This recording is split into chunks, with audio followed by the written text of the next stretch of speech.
In this video हम discuss करेंगे order 6 rule 18, जहां बताई गई है कि अगर कोर्ट पार्टीज़ को अमेंडेड प्लीडिंग की अलाउ देती है तो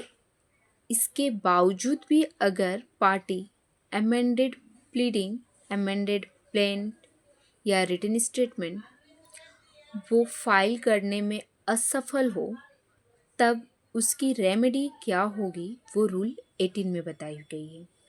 रूल 18 कहती है if a party who has obtained an order for leave to amend does not amend accordingly within the time limited for that purpose by the order means court जिस दिन amended petition allow करती है party को amended plaint या written statement file करने की, उस दिन उस ऑर्डर में अगर कोर्ट कोई टाइम लिमिट दे दे कि विथ इन दिस टाइम आपको ये अमेंडेड प्लेंट जमा देनी है या अमेंडेड रिटन स्टेटमेंट जमा देनी है या अमेंडेड पिटिशन जमा देनी है, तो उसी विथ इन टाइम के अंतर्गत अगर पार्टी सबमिट करने में, कोर्ट में फाइल करने में असमक्ष हो और if no time is thereby limited then within the 14 days from the date of the order, अगर कोर्ट विथ इन टाइम दे देता है अपने ऑर्डर शीट में तो उसी टाइम के अंतर्गत आपको अमेंडेड प्लेन जमा देनी है।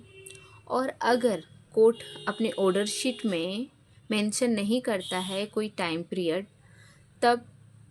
पार्टी को within 14 days from the date of the order, जिस दिन ऑर्डर हुई है उसके 14 दिन के अंतर्गत आपको अमेंडेड प्लीडिंग, अमेंडेड पिटीशन जमा देनी होती है। तो ये दो कंडीशन जो दी हुई है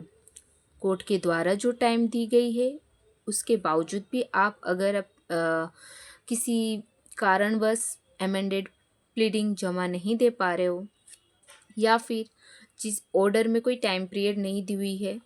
उसके बावजूद जो 14 डेज़ की टाइम पीरियड यहाँ रूल 18 में बताई गई है, उस विथ इन 14 डेज़ में भी आप अपने अमेंडेड प्लीडिंग फाइल करने में असमक्ष हो, इन दोनों कंडीशनों में उसकी रेमेडी क्या होगी? He shall not be permitted to amend alter the expiration of such limited time as aforesaid or of such 14 days as the case may be unless the time is extended by the court। तो party जो है वो shall not be permitted to amend, उसे allow नहीं किया जाएगा amend करने के लिए जब तक कि कोर्ट उस टाइम पीरियड को एक्सटेंड ना कर दे। अगर कोर्ट एक्सटेंड कर देती है उस टाइम पीरियड को फाइलिंग के लिए तब पार्टी अमेंड कर सकती है, अदरवाइज नहीं। रूल 18 में बताई गई है।